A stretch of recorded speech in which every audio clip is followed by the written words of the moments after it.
Welcome to the Mime Radio Show podcast. I'm Karen Hoyer. And I'm James Donlin. Hello, Karen. Hey. And behind us, behind our images, somewhere in that darkness is Michael Diaz, the man with all the controls that makes us happen. So Michael, wherever you are, good morning to you, and we're glad you're here. Today, today we have a fascinating guest from Switzerland, and I have so many thoughts in my head right now. I had a collision of thoughts because this man comes from a spot where I've been many times and was influenced and was mentored and so forth. And let me tell you something about Daniel Bausch. He's the head of the Mime School, runs the programs at the Mime School in Verscho, Switzerland. Daniel Bausch graduated from Accademia Teatro Dimitri in 1995 and also completed training in the Feldenkrais method. He has worked as an actor in several important theaters throughout Europe, including touring for 5 years with the Thun und Kirchen Wandertheater. I said that right, boy. An international company based in physical theater, puppetry, and classic clowning. In Berlin, he worked with Berliner Ensemble, one of Europe's most iconic theaters established in 1949, and at the Deutsche Oper with distinguished director Achim Ferrier. Well, I didn't say that right. Daniel, I know you're back there in the darkness. Can you please pronounce his name? Achim Freier. There we go. Very good. Yes. Who was a protege of Bertolt Brecht. He has also acted at the renowned Teatro Stabile in Brescia, Italy. Daniel has made numerous stagings of musical plays in collaboration with the University School of Music in Lugano, Switzerland. Daniel is now an important part of the Dimitri School. He was head of BA programs and since 2016 responsible for the advanced studies at Accademia Dimitri. Daniel is a member of the Executive Council of the International Theater Institute, the ITI, and president of Swiss ITI. So let's welcome out of the darkness into the light, Daniel Bausch. Hello. And there he is. Yeah. Hello, Daniel. Welcome to the Mime Radio Show podcast. We're so glad you're here. Thank you very much. We're a little bit imprecise, which is kind of ironic since we're dealing with a Swiss citizen, and we all know the reputation that the Swiss has for the clockwork. Yes. Progress, but let's keep it real. I grew up being a great admirer of Dimitri as a clown and a performer, and I'm so interested to hear about the school and your experience there as a student, and also what the school is like now. So we always ask, our first question is about you as a performer, and this also applies to you as a director and a teacher also. But what do you do to prepare? How do you get ready to go out on stage or in front of your class or in front of the actors who are just about to put on a show? What's your preparation? One of the most important exercise for myself is massaging my feet. Really? I have to go in the lesson where I teach in the classroom or in the theater rehearsal space, and I love to be there before all the actors or before all the students. And I really enjoy to be in an open, empty space. And in our school here, mainly the first thing I do is I clean. I clean up the space because there I don't know if it's Swiss or if it's German or whatever. It's just Daniel. I just love to start in a clean and empty space. So I clean up the space because there's often lots of rubbish or other stuff from other productions or I don't know what, and old socks and tissues, and I clean it away. Then I sit down on the floor, I take off my socks, and I start to massage my left foot. And then massage it, and I put all my fingers between the fingers of the foot, and I stretch my foot, and then I do it with the other one. I lie down, and then I do one more exercise, which has to do with breathing. Wow. So this is a little bit like, you said you like to clean. So in a sense, you're also cleaning your brain. And then maybe if you're working with your feet, you're opening the channels to let all that stuff come out of your head, like down through your body and out through your feet. So you're probably cleaning your own soul too before you start. You're totally right. I don't see it. I mean, it's not that I consciously say now let's clean my soul before to teach you. I love how do you say rituals? Yeah, ritual. Yeah, and I think anyway, theater has a lot to do with this. And I also the teaching. I mean, I openly also confess, or I explain to the students that I love to create a lesson with rituals. So we have a beginning ritual and always one to end the lesson, and I do my own ritual to enter into the role of the teacher, because as you mentioned before, I unfortunately I have to sit a lot at the desk in front of a computer, and I have to organize and have meetings, blah blah blah, and to change my mind, my mind and my body into in teaching artistic mind with another feeling for timing and another consciousness for another quality of listening. I need to change. I need this ritual to change. And I also say the students the same thing. You are coming from acrobatic lessons, and you were outside, and you were smoking a cigarette, and you're drinking a coffee. I don't know. And now you're coming with this outside body into my lesson. You have to change mind and body, and then we are ready to do my improvisation class or our improvisation class. But it needs a ritual. Yeah. Wonderful. And who, like we're talking about the students or an audience. Let's maybe in this case talk about the students. Like who do they represent for you? Like in other words, if you're a performer, is the audience someone to be tamed, or someone to be controlled, or someone to play with, or like how do you approach the students? Like who are they in your mind? What kind of force that you're trying to connect with? I think there are partners, like playing partners. I can only propose them experiences which has to do with theater, and I see them as hopefully open, curious partners, and we are in this moment together in a research moment where I have a different role. Openly, I have to have, and I want to have, and I need to have another role. But we have to, in this sense, we have to be partners, because we have both to make a step towards each other. I always love, maybe it's now a little bit esoteric to say this, but I love to, and I really mean it, to learn, that we learn together somehow. Yeah. Because I say also, I tell them openly, I don't pretend I know. Yeah.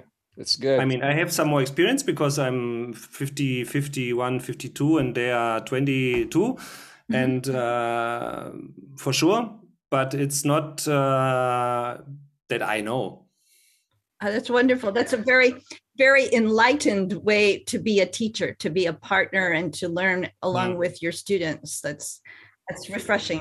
The great teachers are the ones that learn every day from their students, like, and I also say that a teacher is only good as their students. You're only as effective as your students are curious and, open and so forth. Yeah. What would you say, one more question? Sure. Do you think you're a patient teacher, or how do you control that impatience that might happen? Having been in the classroom myself for decades, your patience can be fleeting. It's important to be patient. Yeah. How do you deal with that elusive, important element of being a teacher, the idea of patience?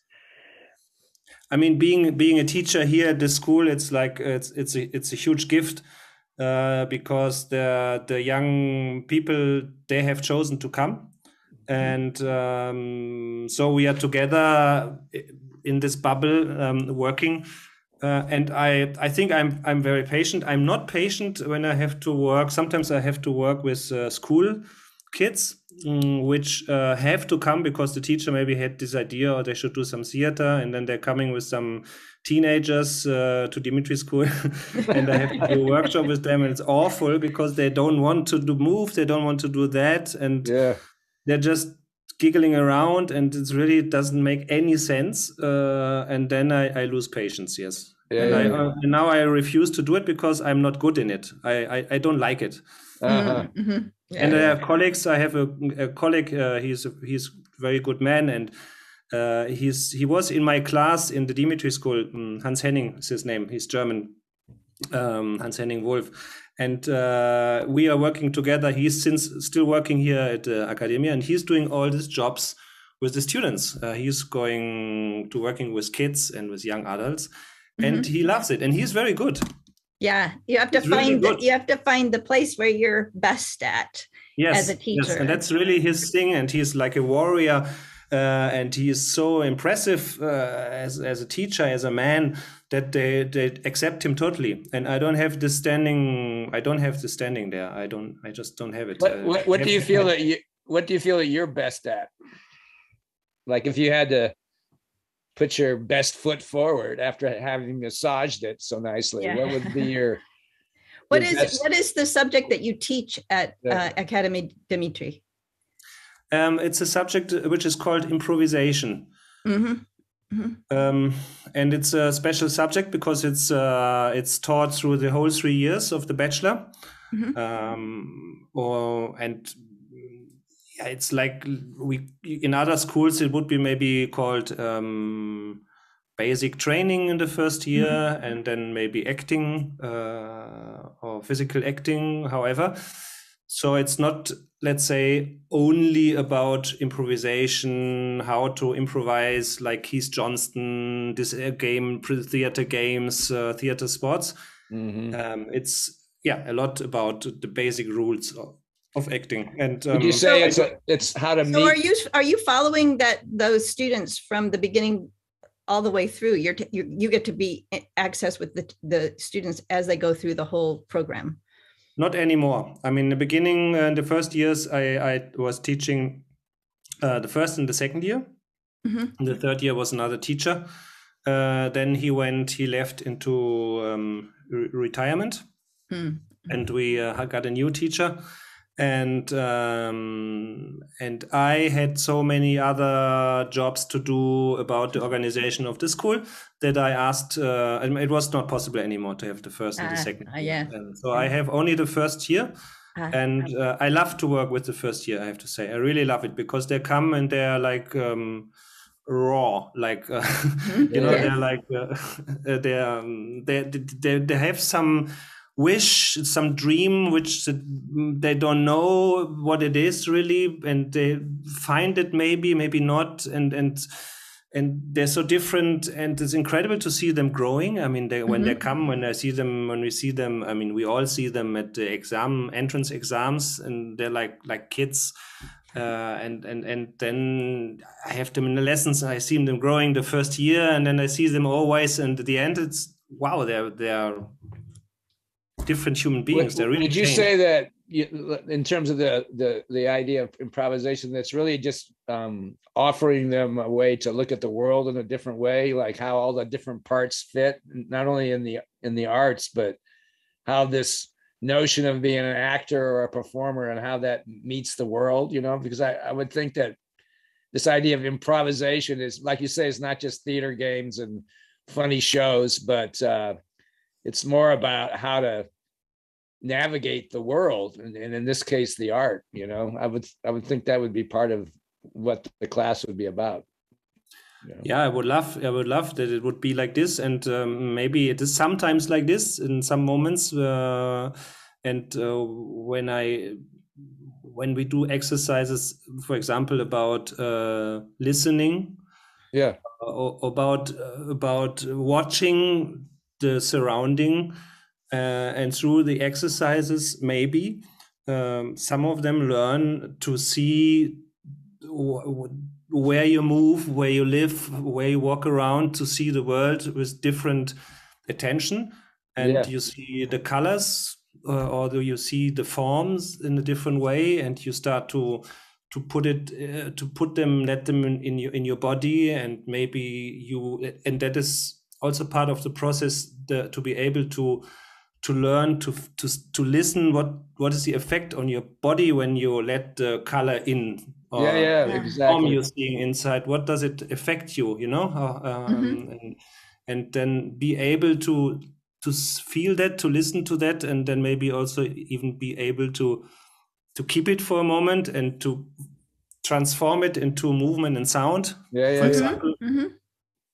So, Daniel, why don't you tell us a little bit about how you got started? You were sharing with us that you grew up in a town that had a lot of really good theater, and that sort of helped you on your way. So tell us how you got started.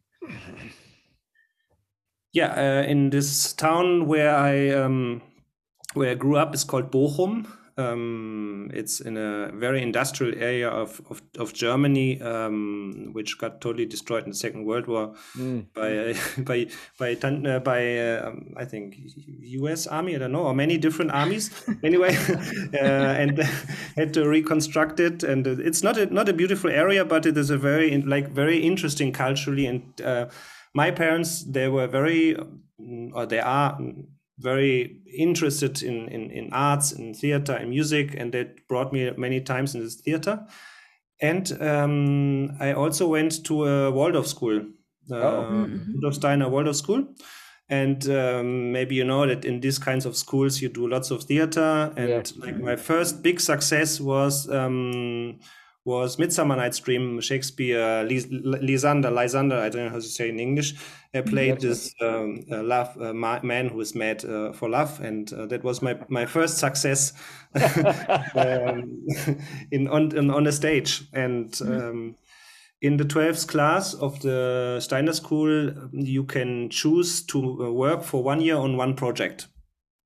And I have chosen to work on a play by Peter Handke. He's a German writer. He just won the Nobel Prize 2 years ago, or last year, I don't know, Peter Handke. And he wrote a piece about Kaspar Hauser.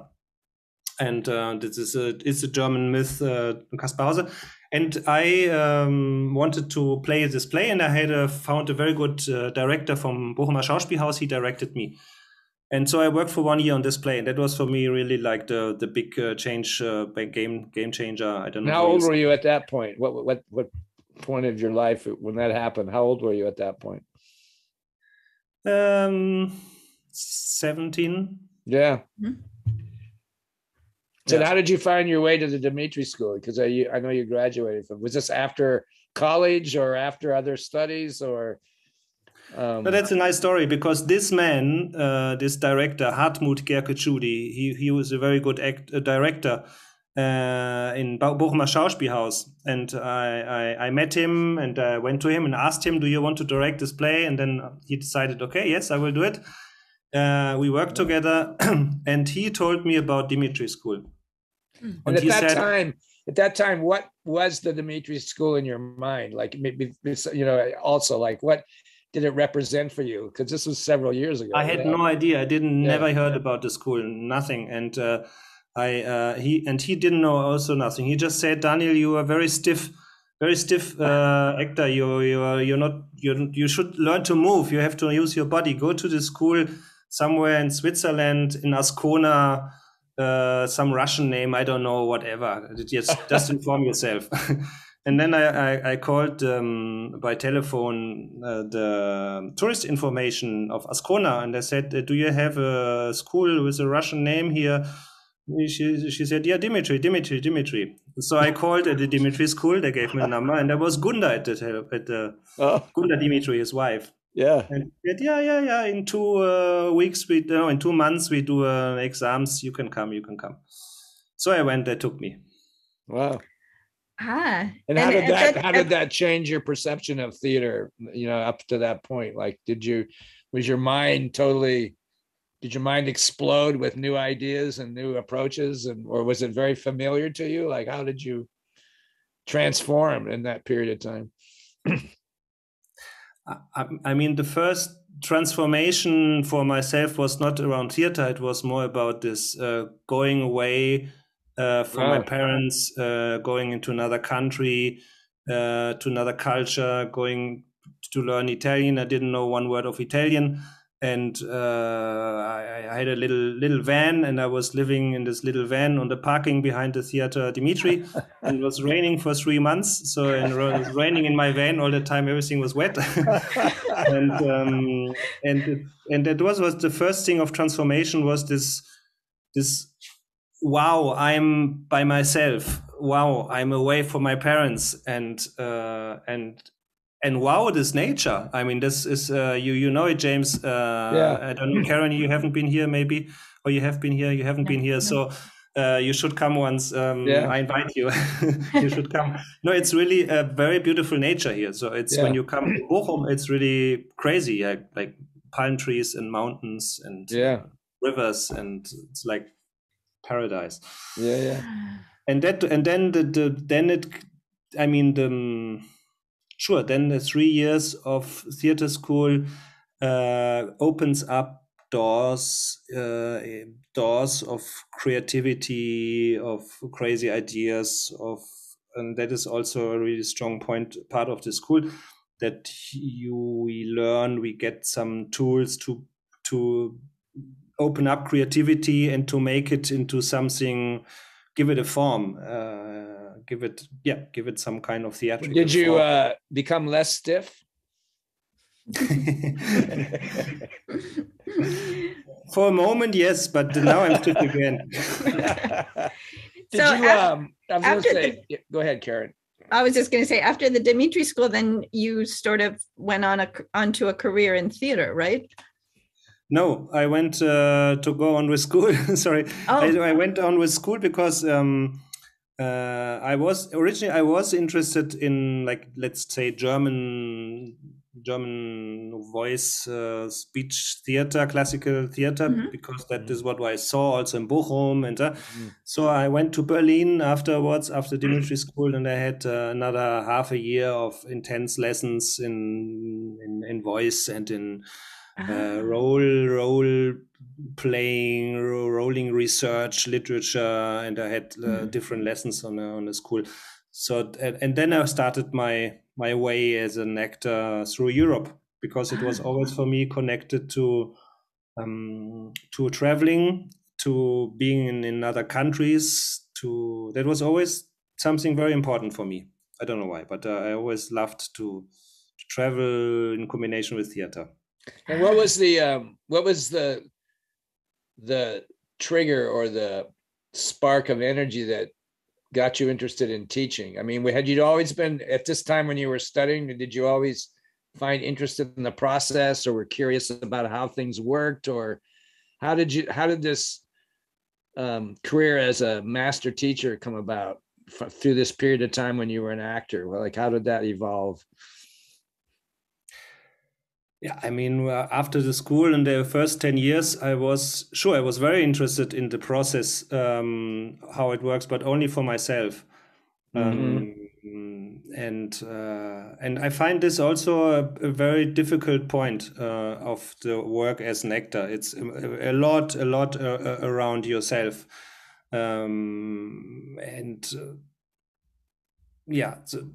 But I was not interested, and I also didn't really had the idea to teach. That came by accident or by chance, let's say. By a friend of mine in Berlin, she asked me if I could give a workshop for German teacher in Berlin.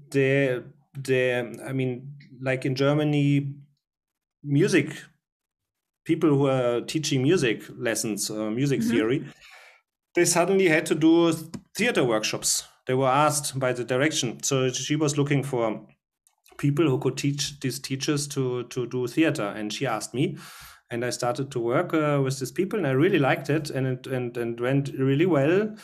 And so I went on, spread the word, and people asked me then. And then I went to Italy. I was teaching at Teatro Stabile di Brescia.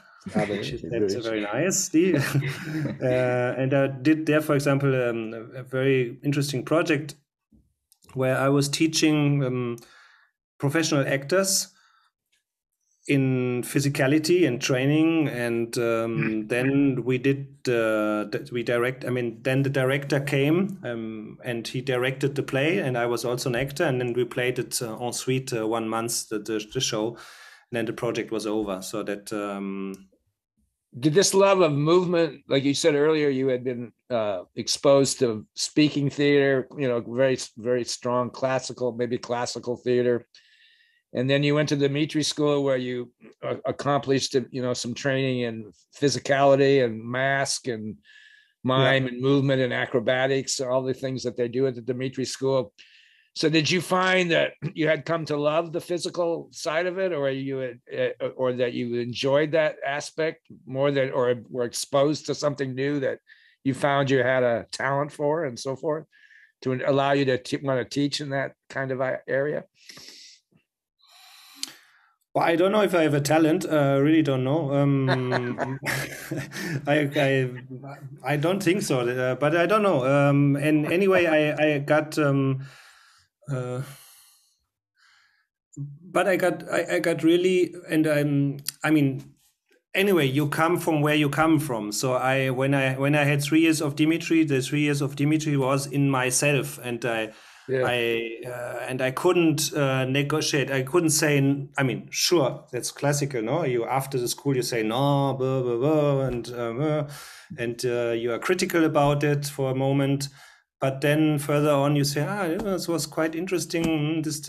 And I established my practical work on what I learned at Dmitri, and I think that's the right thing to do. You say no, and then you refine it again. It's like with your parents, and and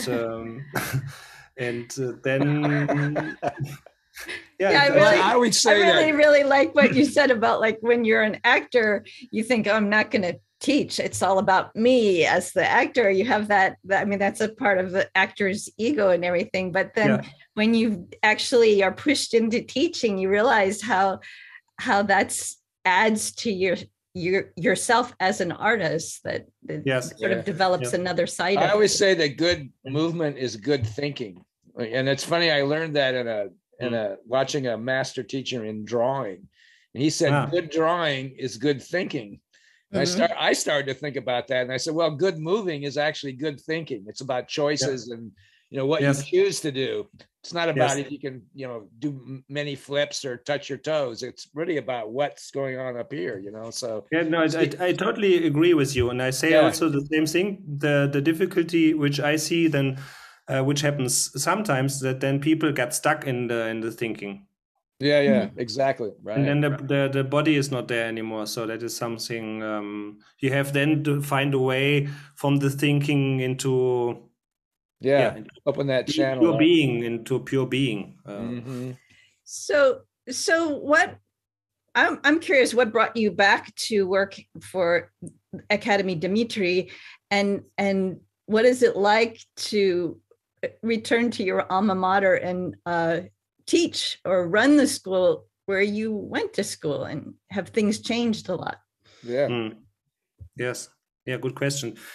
So I after my experience in Brescia in Italy, I passed, going back to Berlin, I passed by Verscho, and the former director, we were friends, and I told him, I teach now and I love it. It's really great, and I like to teach more. So whenever you need some teacher, I would be happy to come.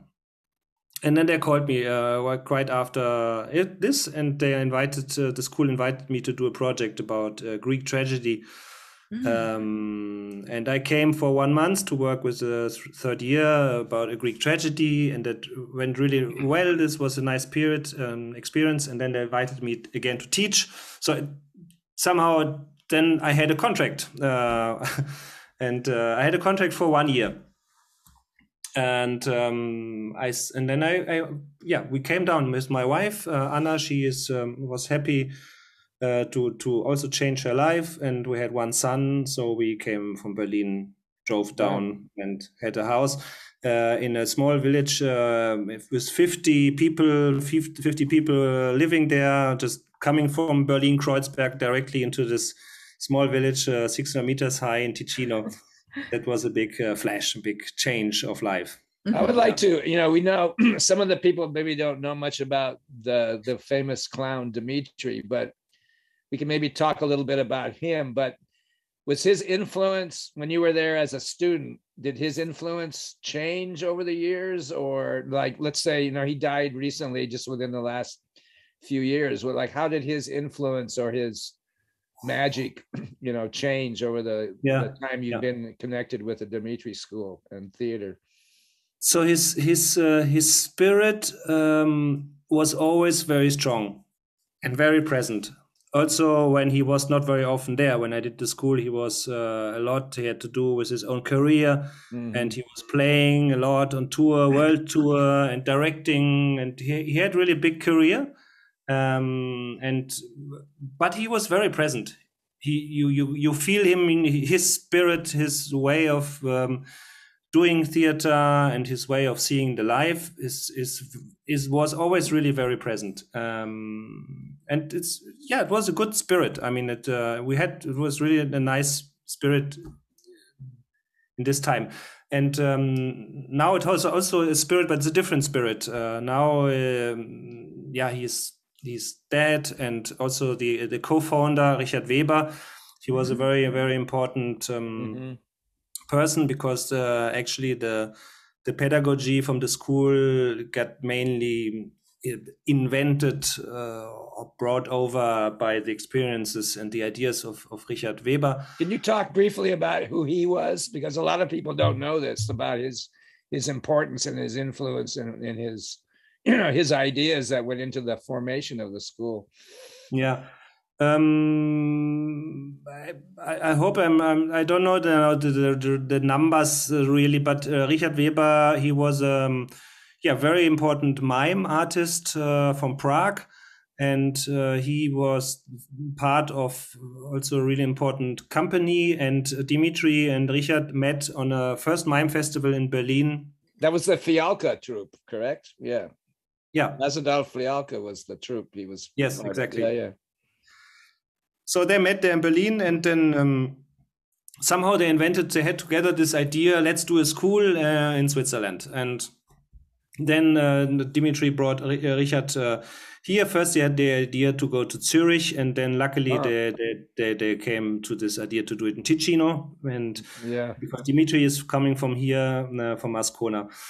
And as Richard is a mime artist, he invented a whole system how to of a body language. Also, for example, one really wonderful work is the jonglage with one ball.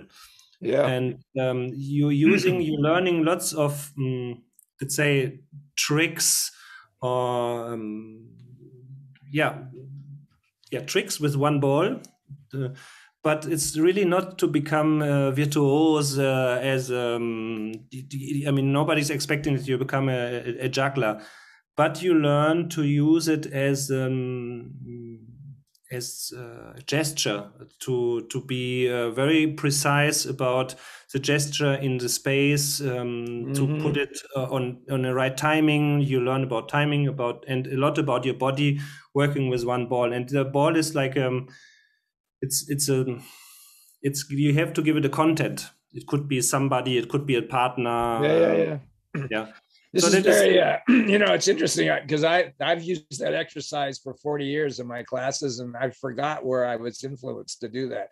And I'm sure it was with my experience around Richard Weber and Dimitri, because I used that exercise for decades. I did that exercise, but I forgot where it came from. But this is probably where it came from. Yeah, it's a great exercise. It's fantastic. Yes. Karen, do you remember doing that? Oh, yes. Yeah. And I do it too. It's sort of like it gets passed along. But the videos that are on the website of your school, there are some pictures of the students working on that exercise, and it's quite complex and very interesting to watch, even though they're just at the beginning of studying it. Yes. No, it's true, but it is only one part, and then there's a whole pedagogy about the mime scenes, which is mute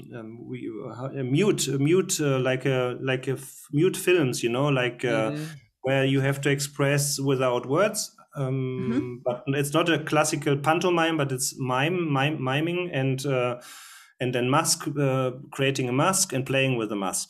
So that's a whole, let's say, strong line of his pedagogy, which is going from the first day until the end of the school. Would you say that Richard had more influence on the curriculum in the early days than Dimitri did? Dimitri was more like the soul and the spirit of the place, and Richard was more the pedagogy, would you say? Absolutely. I would totally agree. I mean, I had Richard the whole 3 years, every week, fully on, and I had Dimitri in the whole 3 years for 3 weeks clowning workshop. And Dimitri was not. He didn't really like to teach. I think it was not his thing. I mean, he was a great artist, great person, and he did whatever we all know. Yeah, but he was not a big pedagogue. Yeah, I always remember Weber was a real pedagogue. I think one of the most one of the greatest memories I have is the Dimitri Theater was a place where Dimitri would perform, weekly at different times of the year, and it was like a room in his house. The theater was like, what great experience in life to wake up in your own house and go downstairs and do a performance, so to speak. So he was performing in his front room. It was like the ultimate goal of an artist to have that comfort. And he had that. He built that. Yeah, incredible. Yeah. Oh. It's time. It's time for the gift. It's time for you to open your gift, Daniel. Oh, wow. You have a special delivery from the Mime Museum. Yes. Yeah. It came by post, and it was really incredible to get a package from Chicago. I never in my life got a package from Chicago. Oh, okay. Well, that's where the Mime Museum is located. Okay, so it's a ticket now for the museum inside? Yeah, we don't know. It's a little package for you, a little gift. Should I open it now? Yes. At the Mime Museum, we have all sorts of different things that, have been accumulating. And so we're de-acquisitioning all these extra stuff. So we thought he'd send it back to you at the Dimitri School. Wow. Okay, so I'm very excited. It's not a little thing which is now... Oh, wow. Thank you for joining us, the radio show. Please accept this gift from the Mime Museum collection and as a token of our thanks. Wow. Okay. Wow. So maybe you have to read the label. Okay. 2 flattened ping pong balls from a collection of 210 crushed ping pong balls found in the trash cans at the Academia Dimitri, thrown out by students who discovered that mouse juggling ping pong balls was not a requirement of the school's entrance exams. And for those who don't know, Dimitri was an incredible juggler of ping pong balls with his mouth. Yes, yes. But I guess 5 or 6 in the same time. Yeah, and not all students have to do that, right? Is that correct? We don't have to do it, our students, no. But it's wonderful. That's original from Dimitri School? Yes, yes. Yeah. Somebody else besides you has been cleaning the studios. Wow, thank you very much. That's great. Yeah, you'll have to hang that somewhere in the museum there or the studio. Yeah. Okay. No, we can ask to put it in the museum from Teatro Dimitri on top of the restaurant. There you go. There. Thank you very much. That's great. So I have a quick question. Yeah, James and I both have opinions about this, but what for you? What do you see as the relationship between clown and mime? Is there a relationship to you, and what is that to you? And I guess we would say clown and mime as a verb, to clown, to mime, or also as a noun, the clown, the mime. Yeah. I mean, the clown has this huge and very difficult duty to make laugh the audience, and the mime doesn't have to. I mean, he can tell any kind of story, but it's not, the aim is not to make the audience laugh about what you're doing. It's nice, but it's not. You don't fail when the audience doesn't laugh. The clown fails when there is a joke and nobody's laughing. So that's a huge difference. I find. Interesting. And what about the physical side of it? What is there a connection between a good clown and a good mime? Are they both the same thing? What do you think? It's interesting that the school was started with a mime and a clown. You know, I mean, that's so interesting how the Dimitri School was founded by those two brains. You know. Yes. Yes. I think a clown is really a very, very big place of projection, bigger than a mime, because there is a clown. You have many expectations on a clown. You have many attributes in a clown figure, which are codexes, which, like in Commedia dell'arte, you have like the special codex of this character, and the clown. You have also the different archetypes of clowns, and they're very, very present in ourselves. And I think there are big expectations on this, and and in the mime is more free, has more possibility to be free of these images, of these expectations, which you have on already codified image or knowledge about this character. Do you feel that the clown must have the physical precision of a mime in terms of time and space, and perhaps the mime should have the spirit of the clown in terms of humanity? Do you feel that is there any connection there? Sure. So, and also, like, we'll drink to that. Okay. Yes, right, here we go. Mime wine. Right, I have water. Daniel, sorry, Ken. Daniel, in the school, are those two disciplines equally important, mime and clown? Or do you have students that are coming there specifically for clown or specifically for mime? Or something in between? No, I think the mime is much more important in a sense of what we have in as subject, as when you see the planning of the year. The mime, the theater without words. This chapter is a big chapter, and which is going. This pedagogy is going through the whole 3 years, as I said, as a big stream. Like improvisation, you know, like acrobatics. It has a beginning and goes through the whole 3 year. The clowning is just, we have like 2 moments of clowning. One is the clown entrée, is in the second year, where you do kind of an interpretation of an already created clowning show with a really codified, very clear character. You are the white clown, or you are Monsieur Loyal, and you have to reproduce a scene which was created and which was written by this man Tristan Remy. He was a guy, he wrote, you know that, yeah, all these circus acts. And so you choose one of this with a partner and you reenact this. In the third year, you have clown workshop, where you have to find your clown, who is your own clown, how can you be funny, and then you create a scene with your clown, more or less. But so these are the 2 approaches to clowning.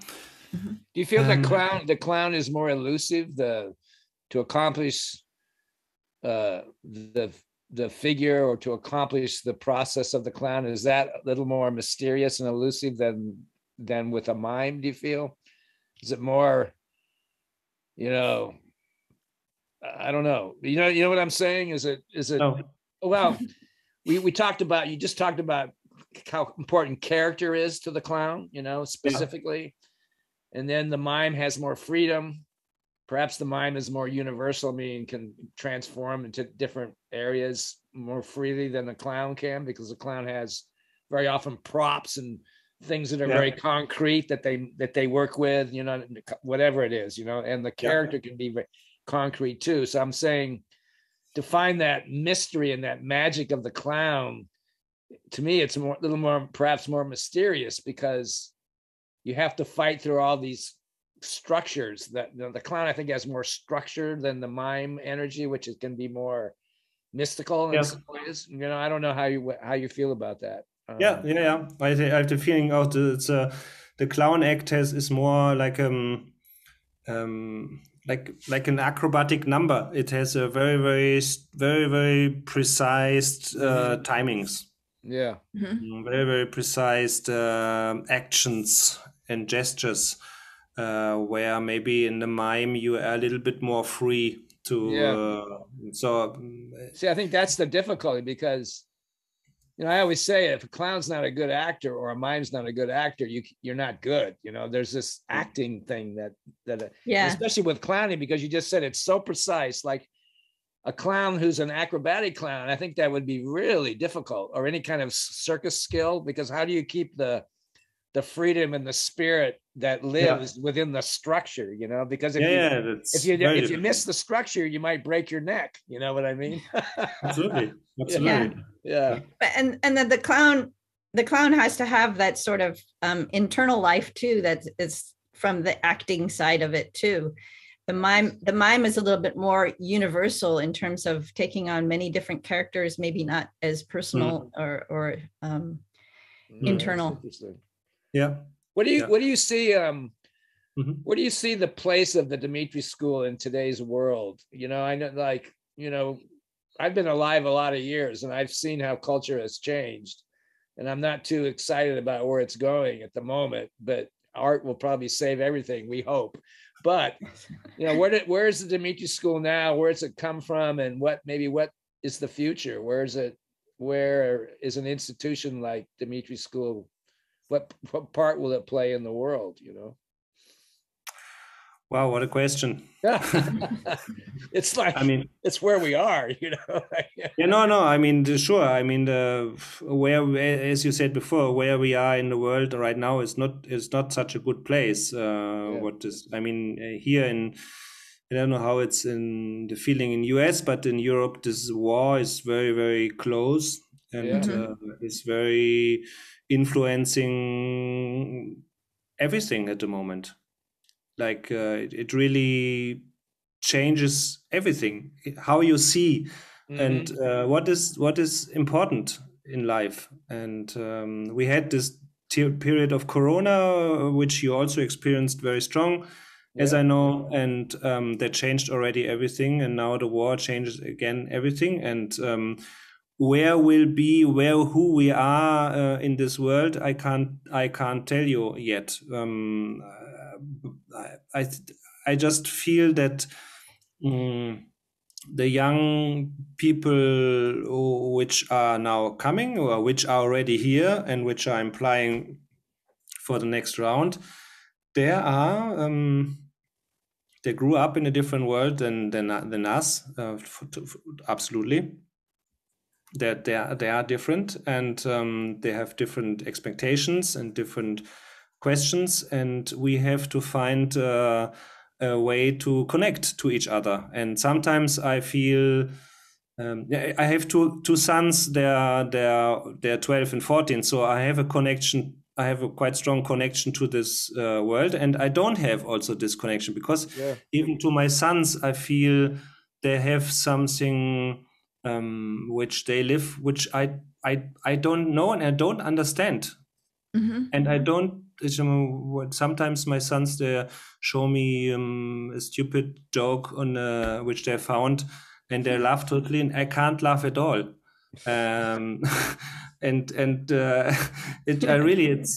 I try, but I cannot. It's really for me, it's just stupid, and this kind of conflict of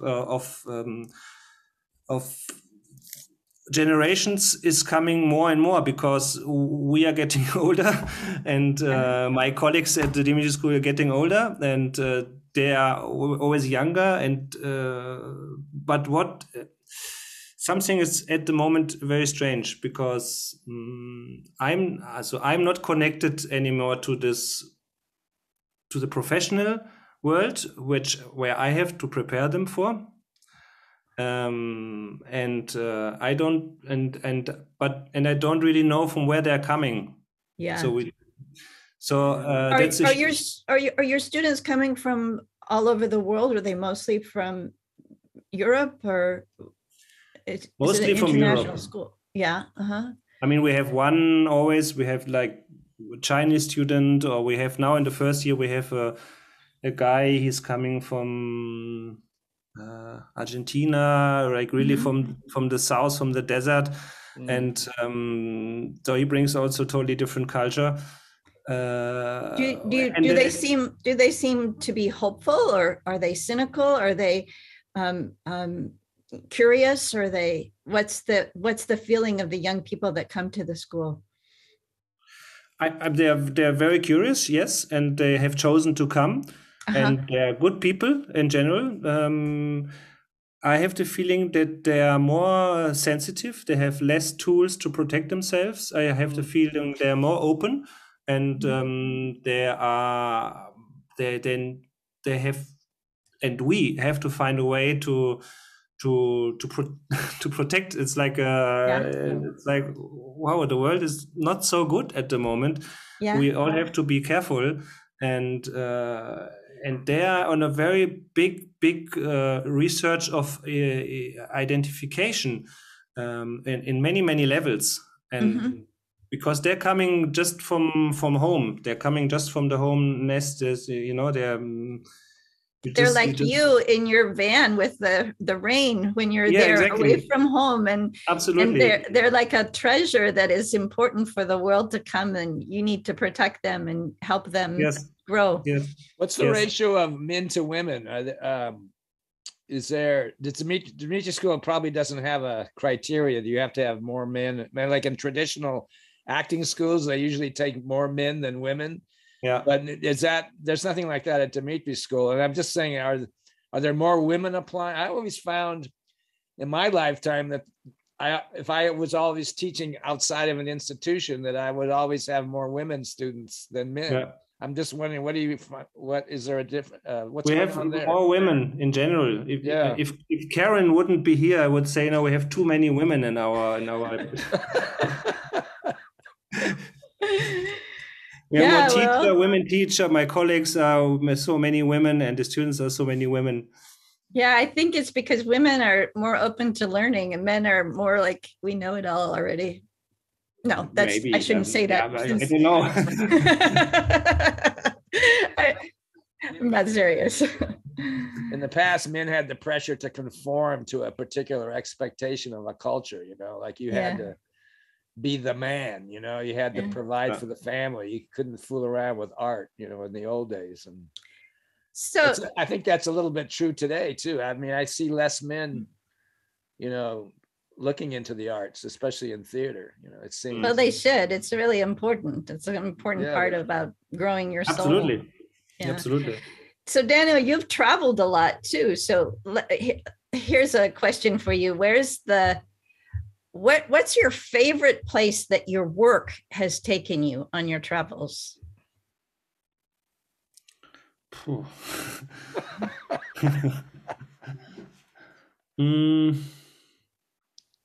Is that a fair question? Maybe not for him. No. It's hard to have favorites, I think. Maybe it's too no. But I'm just trying to understand now at the moment what Maine's favorite, because one of the places which really changed my who I am was India. In India. Yeah, and I have been three months in India, and I have been on a tour and playing there, and then taking workshops, and this life in this country is just so different from what we are used to. I mean, it's really so different, and that really changed me. How did it change you, do you think? It changed my what does it mean to have space? I mean, also it valued the life I'm living now, because there you have no space between people. It's always noisy. You have no silence. It's always pressure. It's always stressful. It's very male orientated. It's very colorful. Everything is very, very, very. It's very tasty. It's very smelly. It's everything. It's extremely tiring also, this country, but also very, very inspiring. So every day you are totally tired, and you're extremely happy when you can close some door, and you can breathe. I mean, it's just a crazy country, I have to say. Did you teach young people there? Did you teach students there? Not, but I got invited now when I was in Dubai now last days. I got invited to a festival in Pune in November, and now I have to see if I will do it, because I always wanted to go back to India, and there's a wonderful festival, and I was teaching on this festival online the last 2 years. I gave a masterclass on Zoom, which worked quite nice, and now they invited me. They want me to come, and in the same period, a week after, I got invited to a festival in Ghana, in Accra. And that is also a place where I really would love to go. I mean, I don't really know Black Africa. I have been, in Morocco on tour. And that was also a very, very great country to be and to play. We played many performances in a whole Morocco. Which group was that you were with when you did that? It was Ton und Kirchen Wandertheater. Yeah. So that theater, you toured many places with that theater, it seems. Yes. That is really a great company. Really, I really love this country. Tell us a little bit more about that company. What did you do with them? They are really a company which is traveling. I mean, it's like a real traveling theater company, and it's like their name. They were. Like their name, the Wandering Theater, yeah. The Wandering Theater, absolutely, yeah. And they're coming out of Futsban Traveling Theater, which is a famous British and now in France based theater company. And they inherited, after when the wall broke down in Germany, they inherited or got back a place directly at a lake outside of Berlin, 50 kilometers outside of Berlin. And they are like the wagon, like the caravans, and you're like living at this lake in caravans. It's very, very beautiful. It's really extremely beautiful. And had a big truck, and I have also a truck license, so I got employed also as a driver, as an actor and driver. And what I really so much loved about this company is that you do everything. You act, you drive the truck, you are a technician, you cook together, you totally live theater. And I did this for 5 years with this company, and we played good productions and toured always through Europe, but then we went also to Korea and to Colombia and to different countries and to Morocco. It looked like from the work that there were actors of many different ages in the group. Like there was some older actors with much experience and then some younger people. There was a mix of, is that true? There was a mix of experience levels and yeah. I mean, when I started, we had the founder. They are older generation, maybe. James, sorry to say it, more your generation. I don't know. A little bit. Why be sorry? Why be sorry? Yeah, a little bit older, and they had around this people, yeah, you're right, different ages and different cultures. We had when I started, we had an Indian actor with a Japanese woman, a Colombian actor, French and Spanish, like different people from different cultures, different languages. And the beautiful thing about this company is that we played outside. We created always a whole set, a theater outside. The truck was the trailer of the truck was part of the stage, and we had the seating, the technique, everything, the garderobe, everything was in this truck, and we were traveling through Europe, playing everywhere, on marketplaces, on festivals in south of France and Italy and Sardinia. It was really very, very beautiful time. So this is much like the archetype of the theater in the beginning, you know. I mean, this is like a wandering commedia dell'arte troupe or something like this. Yeah, it was also like the style of the theater was very popular theater, like with masks and lots of movement and choreography and live music. We also had always live musicians. So the first play I was in was Faust, but not the Faust by Goethe, the Faust by Christopher Marlowe. And it was there were devils in it, and the musician had like chains going over tubes and fire and masks. And it was like really like there's a use of puppetry too, large puppets and yes, we had also Sissel war like fighting puppets and yeah, so a mix of different theater languages together. So that, you know, this international soup is like the life of theater. I'm thinking, I would imagine that the Dmitri School wants to continue its presence worldwide in terms of an option for young people to come and study, correct? I mean, absolutely. Yeah, absolutely. What's the goal of the Dmitri? I mean, where does Dmitri, is there a 10-year plan or a 15-year plan? Or like, where does Dmitri School want to go? Or is there any specific thing you want to tell our viewers? So it's so funny because will find its way to Verso. No, it's so funny because I had a meeting today before coming here to our podcast in Lugano, where the directions of the SUPSI, because we are affiliated to the SUPSI, which is the University of Ticino, and the Dimitri Academia is affiliated to this part. And they were also trying to talk about 10 years plans. And we said, sorry, but it's just at the moment very, very difficult to everybody. I mean, we cannot make any, I think, we cannot make 10 years, 15 years plans. We have to make like short plans, which are very, very flexible, and we have to adapt to a always changing world. So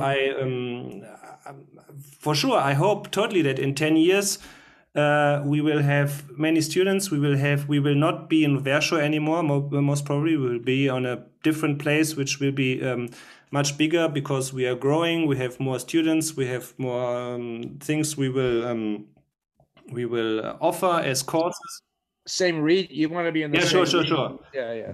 Just on the other side of the river. There's a big military caserne, and we might get it in 4 or 5 years. Wow. There will be a big campus which has lots of space where you can be very creative, and you have no neighbors, and you have the river, and maybe the film school is coming. So that,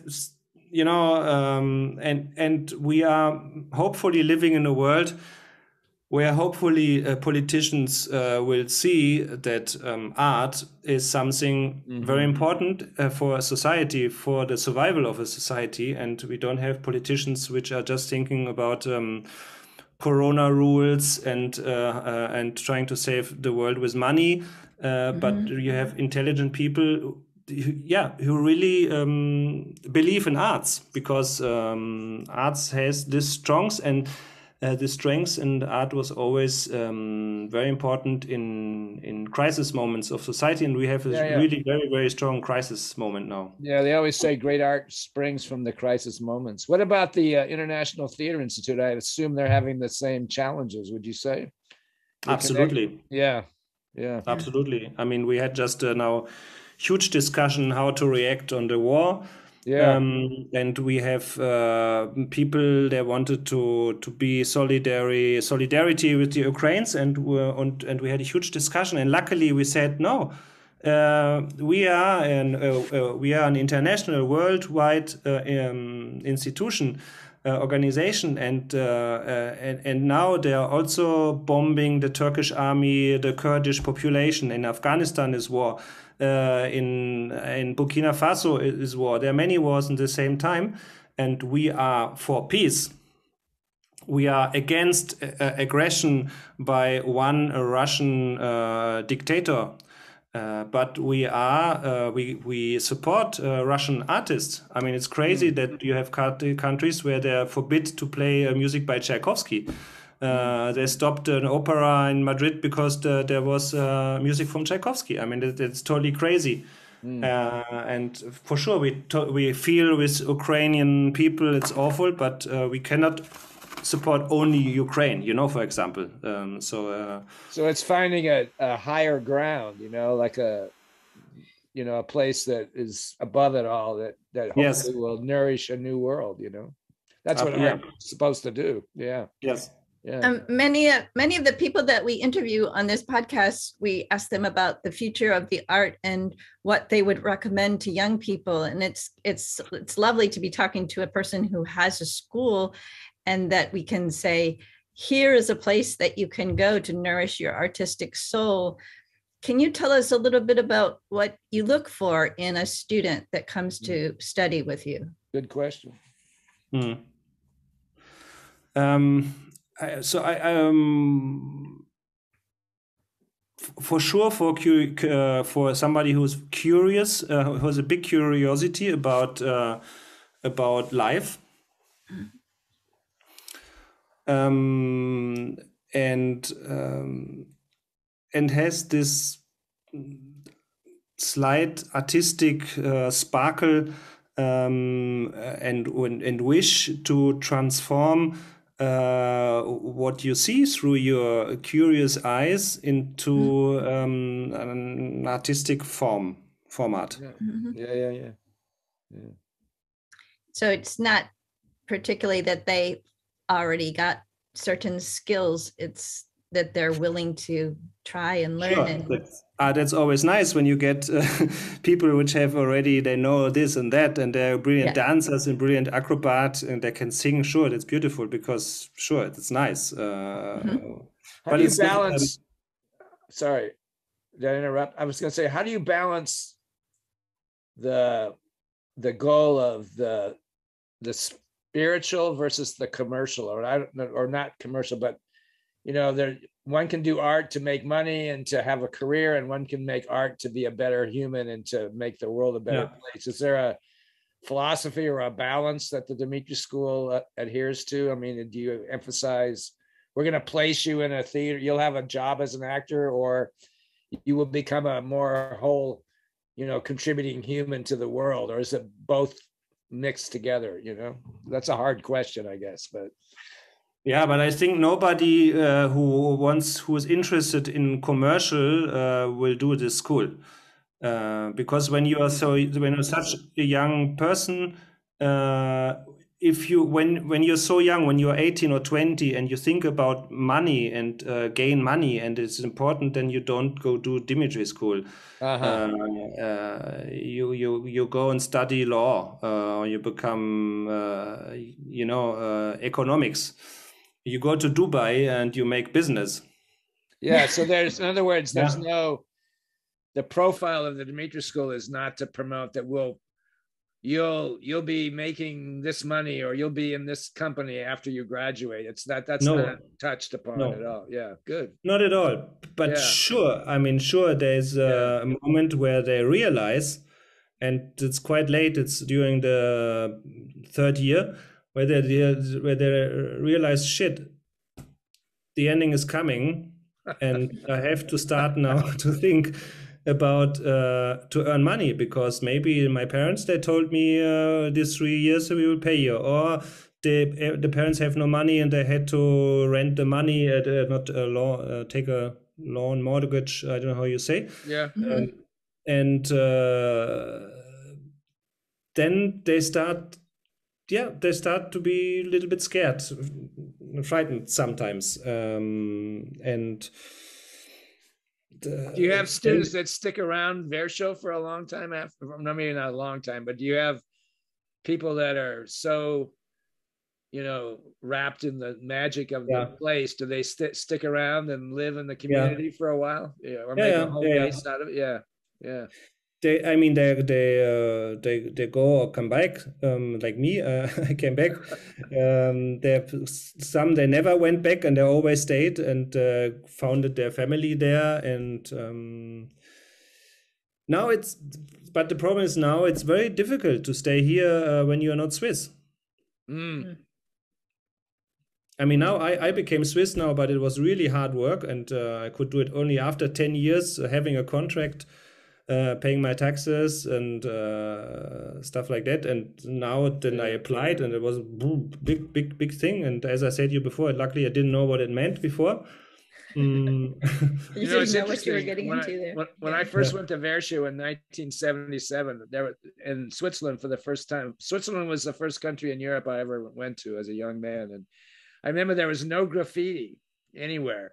And then I remember going to Verscho even, or to other places in Switzerland, like maybe, I haven't been there in a while, but maybe let's say 15 years ago, and there was graffiti. It's interesting how, things change through history, through time. But in, the outside world, I always thought of Switzerland as this, like you say, a paradise in this beautiful place. But suddenly the outside, grime was coming in somewhat. So, so hopefully the Mime School can be this special place and continue to be so, where people can find some beautiful energy. Yes, it has really huge potential, this place. It has a good place, it's a good energy, good teacher, good pedagogy, and we are also adapting now to the time. We're changing many things. We have a very good new head of the program, of the bachelor and master program. She's young. She's bringing a new experience. She's coming from East Germany, and so I'm hopeful. I'm hopeful that the world will be a world, how I said before, where young people see this as an important option. To do it and to do it not only as a hobby, but to do it as a profession, because for sure that is where it enters the question of how do I gain money. That's also the big difference. But and that's something they realize maybe during the studies only. It's a profession. Okay, I really have to think now about how to make money. And so do you have a sense about legacy? Do you have a personal legacy, or the legacy of the Mime School? Do you ever think about that, or is that important to you or not? How do you mean legacy? What you leave for the future generations, what people will think about you, or what energy is left that will continue. Does that ever enter your mind? Or like for yourself, like, do you want to be known as what would they write on your tombstone? About me. What are they going to put in the coffin with you, or on the altar when they burn your body? Whatever. That I don't know. That's a very good question. I have to think about it. But I really love to be with the students. I mean, that's really something I really like. I really like it, and I like to be together with them, spend time with them, listen, and take them very serious, more serious than myself and then my colleagues sometimes, because that's a really challenging moment to meet them, and that's. I think you hit it on the nail. Like for me, I've taught for over 50 years, and that connection with the students. You probably don't know that Karen was my student in 1977 in an important art school in the United States. So these relationships that you can, still have like decades later, that's a very beautiful thing. That makes it's a wonderful thing to be a student. I mean, when I was going through your website, I was like, I want to go back to school. I would love to go to the Academy Dimitri and experience all these things that they're doing. So I would highly recommend young people to, explore that option. I think it's, and it's been just a wonderful conversation with you, Daniel. Thank you so much for sharing us about your life and about the school. And yes, I hope things continue to get better for you, for the school, and for the world. Last question. Yes. Last question. Thank you. What do you want to be when you grow up?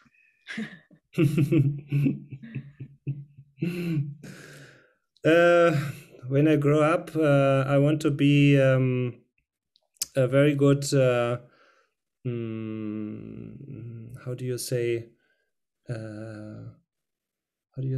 Because I love my chicken. And I want to be a very good chicken guard. How do you say? What? A chicken guard? No. Take care of your chickens? That's like me trying chicken to caretaker. The caretaker of your chickens? Yes. No, I love our animals here in the garden. Your flock? Your flock. You want to tend the flock. Tend the flock.